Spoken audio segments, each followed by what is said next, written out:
آیا دکتر ایران اسم زنه؟ آره.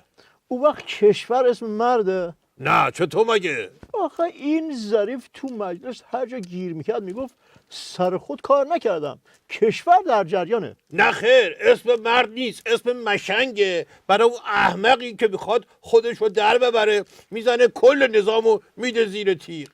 هر دفعه ازش میپرسیدن چرا مرز سرخای مقام عظما رو زدی به دیوار، میگفت جلسه رو غیر علنی کنین تا بگم خود کشور تو جریان بود. شوت سنگین که عظما رو اینطوری ضایع کرد، دیگه مثلا جلسه غیر علنی رو واسه چی میخواست؟ آی دکتر پس من هم همینجا علنی میپرسم، آی دکتر این چه وضعیه؟ خبر مذاکره موشکی مخفی با فرانسه رو باید بعد از شکستش اونم با خفت و خاری از وزیر خارجه فرانسه بشنویم؟ آخه مذاکره خودش خفت و خاری داره، سر موشکی که باشه بیشتر داره. دزدکی که باشه بازم بیشتر داره. این که اون طرفی‌ها رو کنن بازم بیشتر داره. این که قبلش جار زده باشیم که مرز سرخه، بعد بیایم مذاکره بکنیم بازم بیشتر داره. البته آیا دکتر ضایع کردن مرز سرخای مقام عظما جدید نیست. سر برجام گفت 19 تا خط قرمز کشیدم، کسی کشکم حسابش نکرد. این یکی هم روش. همچین راحت میگی انگار نقل و نباته که یکی هم روش. اگه تو بوکس یه مش بخوره تو پک و پوزت که ستارها دور کلت بچرخن، وقت چونه رو میدی جلو میگی یه بار خوردم یکی دیگه بزن روش، یا میپری بغل داور پاپیونیه که دست اون یارو مرسی هیکله نجاتت بده. هر یکیش برای هر پشت نظام بسه. مرحوم عوضی همیشه میفهمودن بزن بهادر، عرض میکردم بله، میفرمودن که مشنگه یه وانت داغون دوزاری داشت، پشت چهارراه ترمزش نگرفت، فرمونش هم کار نکرد، اول تا آخر یه مرسدس بنز آخرین مدل رو خط انداخت. یارو پیاده شد فوشو بکشه به این، گفت تو رو جدت ببخش آقایی کو، من کل ماشینمو با بارش بفروشمم خسارت تو رو نمیتونم بدم، جون هر کی دوست داری ما رو ببخش. طرف دلش سوخت، گفت باشه بیخیال برو دیگه نبینمت. سر چهارراه بعدی دوباره همون وانته زد، این دفعه اون طرف بنزه رو خط انداخت، از دفعه پیش بدتر. بنزی اومد پیاده بشه، وانته کله رو پنجره داد بیرون، گفت ناراحت نشو من همون وانت قبلیه هستم که با هم صحبت کردیم.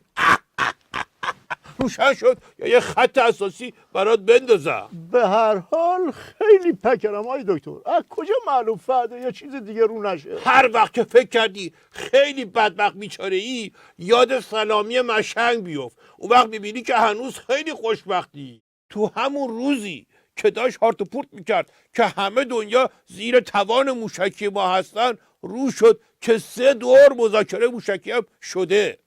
آی دکتر یعنی قد فندق شعور داشته باشه باید کلا رو بکشه رو صورتش دیگه پیداش نشه این طرفا، یا بره درخواست بکنه که به جای هواپیمای بدون سرنشین موشک با سرنشین بسازیم، اینم بشینه روش بره. ولی خب خوش بالش که همون یه فندق شعورم نداره.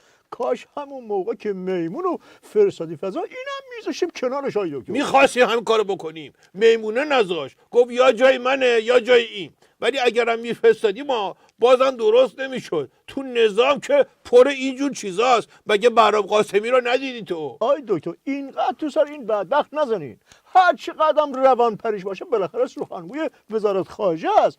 کشورهای دیگر رو ببینین حرمت سخنگوی وزارت خارجهشون رو نگه میدارن. تو اگه اینو با سخنگوهای وزارت خارجه های دیگه مقایسه بکنی یا حرمت خودت هم نباید نگه داشت. مرحوم عوضی همیشه میفرمودن بزن بهادر، عرض میکردم بله، میفرمودن که پسره اومد خودشو لوس بکنه، به باباش گفت بابا نگاه کن یه نفر آگهی کرده سگم گم شده، هر کی پیدا کنه 10 میلیون بهش میدم. اگه من بچه بودم گم میشدم چه کار میکردی؟ باباش گفت سریع خونه رو عوض میکردم که دیگه پیدا نشی. من میگم به جای اینکه یقه قاسمی رو بگیریم به اون رئیس بی ارزش بگیم که نذاره این همینطوری چاک دهن رو بکشه و خرابکاری بار بیاره. اون خودش یکی رو میخواد که براش ترمز بگیره آقا رو. مرحوم عبوی همیشه میفرمودن بزن بهادر، عرض میکردم بله، میفرمودن که مشنگه تو خونهش با بچهش نشسته بودن، اومد هوش بچه رو امتحان بکنه، با دهنش گفت تق تق تق، بچه گفت بابا در میزنن. مشنگه گفت من بودم، شعور نداری؟ بچه گفت بابا شما که کلید داری هیچ وقت در نمیزنی. قشنگ رفت تو فکر، گفت راست میگی یا خب حتما یکی دیگه است، همینجا بیشین خودم برم در رو باز کنم. روشن شد یا برفستم به دنبال باز کردن در. آیه دکتر، داستان ونزوئلا رو که ما باید ازش استقبال کنیم. یه اتفاقی اون طرف دنیا بیفته که بالاخره حواسا یک مدت از نظام الهی ما پرت بشه. جون به جونت بکنن استراتژیک نمیشی. هرچی نظامای اینطوری کله پا بشن که واسه ما ضرره، بدعت بدیه.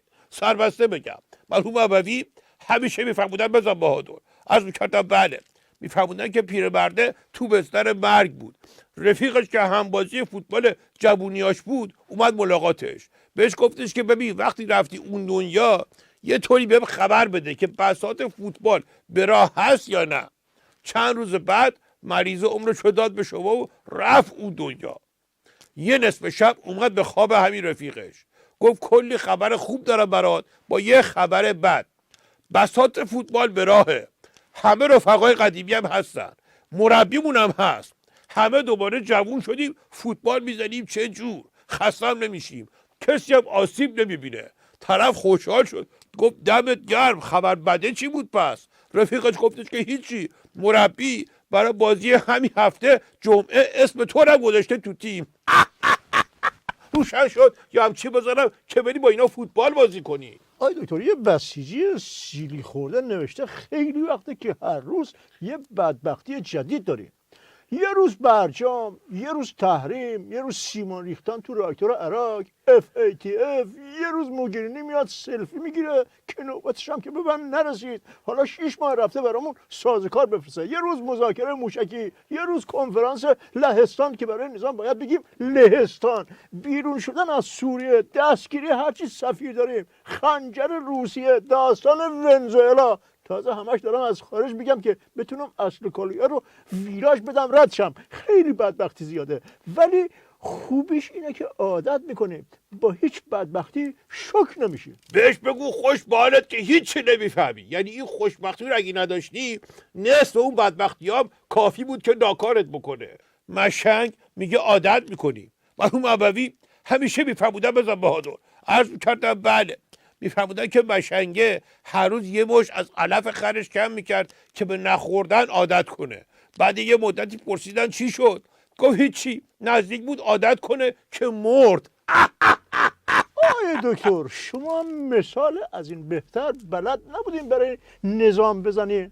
یعنی نظام تا میاد به این بدبختی عادت بکنه مرده دیگه، مقام عظما مرده. مثال تو من راحت میگی میگی مقام مثالی رو که عظما مرده.